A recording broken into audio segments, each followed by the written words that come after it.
Hello बच्चा party. Commerce help tuition centre welcomes you on the YouTube channel. तो आज हम लोग सिलेबस डिस्कशन करने वाले हैं। स्टार्ट करते हैं। तो ये कुछ टॉपिक्स थे क्लास 11 के जो हम लोगों को डिफ़िकल्ट लगते थे, जैसे कि depreciation, bills of exchange, rectification of error, cash books, sales books मतलब सब्सिडरी बुक्स। तो क्लास 12th में हमें इनकी कोई ज़रूरत नहीं है।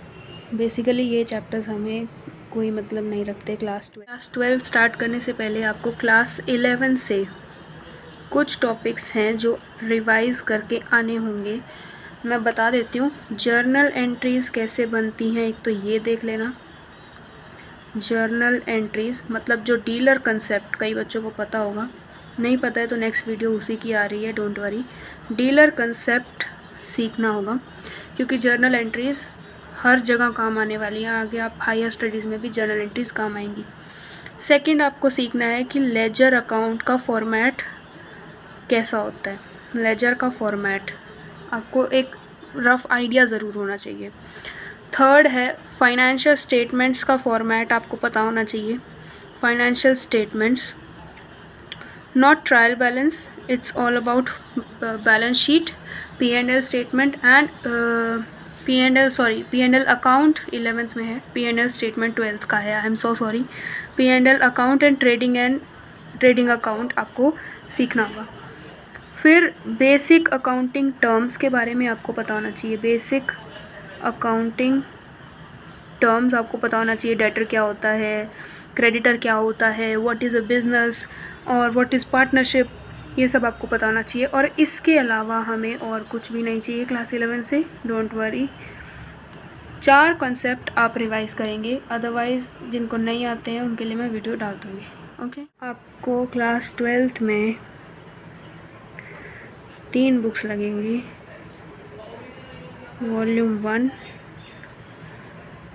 Volume 2 and volume 3। वॉल्यूम 1 जो है वो है अकाउंटिंग फॉर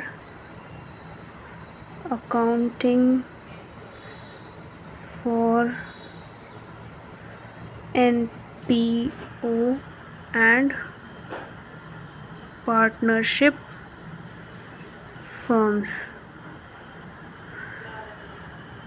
वॉल्यूम 2 है accounting for shares and debentures. And volume 3 है एनालिसिस ऑफ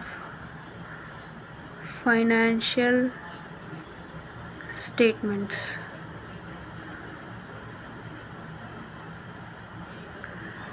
तो CBSE ने आज इस साल का जो है सिलेबस रिलीज़ कर दिया है। इस साल भी सिलेबस में NPO नहीं है, सिर्फ पार्टनरशिप फॉर्म्स है। और वॉल्यूम 2 में से रिडेम्पशन ऑफ डिबेंचर्स डिलीटेड है। और वॉल्यूम 3 में से जो चैप्टर 3 है आपका वो डिलीटेड है। वॉल्यूम 1 में आपके कुछ चैप्टर्स आते हैं, मैं आपको बताती हूँ। Accounting for partnership, accounting short form में लिख रही हूँ, फॉर पार्टनरशिप। सेकंड चैप्टर है goodwill valuation, goodwill valuation. Third chapter है चेंज इन PSR मतलब प्रॉफिट शेयरिंग रेशियो। फोर्थ है एडमिशन ऑफ पार्टनर। फिफ्थ है retirement of a partner. Sixth है डेथ ऑफ अ पार्टनर। और सेवन्थ है dissolution of partnership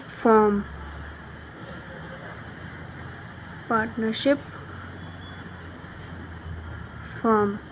तो ये चैप्टर्स हैं आपकी वॉल्यूम 1 में। चैप्टर्स देख लेते हैं जो वॉल्यूम 1 से डिलीटेड हैं। वॉल्यूम 1 के डिलीटेड चैप्टर्स, इसमें से सिर्फ एक चैप्टर डिलीटेड है जो कि पहले 10 मार्क्स का आता था, NPO, और 2-3 साल से ये डिलीटेड चल रहा है कोविड के बाद से। तो इस साल के लिए यानी 2023-24 सेशन के लिए भी ये डिलीटेड है। अब देखते हैं आपकी बुक 2 यानी वॉल्यूम 2 के चैप्टर्स। वॉल्यूम 2 में सिर्फ 2 ही चैप्टर हैं, accounting for shares and accounting for debentures. सिर्फ 2 चैप्टर्स हैं और इसमें से जो डिलीटेड हैं, डिलीटेड वाला पार्ट एक चैप्टर है, रिडेम्पशन ऑफ डिबेंचर्स। ठीक है जी। अब वॉल्यूम 3 की बारी है। वॉल्यूम 3 में आपके पास 4 चैप्टर्स हैं। चैप्टर नंबर 1 बहुत ही छोटा है, financial statements of a company.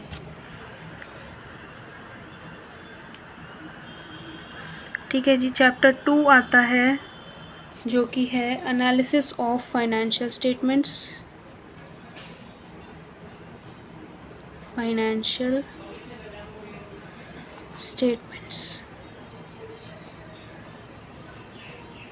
ठीक है। चैप्टर 3 है अकाउंटिंग रेशियोज।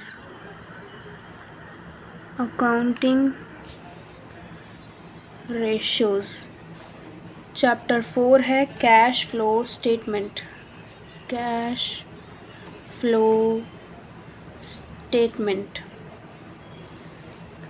इसमें से सिर्फ चैप्टर 3 डिलीटेड है। I am not recalling the name right now.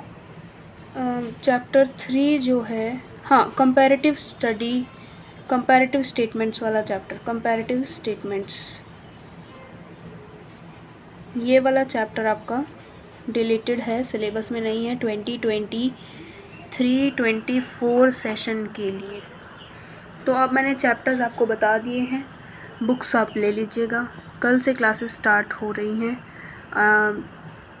Chapters आपके टोटल सिलेबस में हैं, देखिए 1 2 3 4 5 6 7 चैप्टर्स वॉल्यूम 1 से हैं, 2 चैप्टर्स वॉल्यूम 2 से हैं, 7 to 9, 10, 11, 12, 13 चैप्टर्स टोटल आपके सिलेबस में हैं। चैप्टर्स देख के घबराना नहीं है, बहुत इजीली हम लोग सिलेबस कंप्लीट करेंगे। See you in the next video. Bye bye.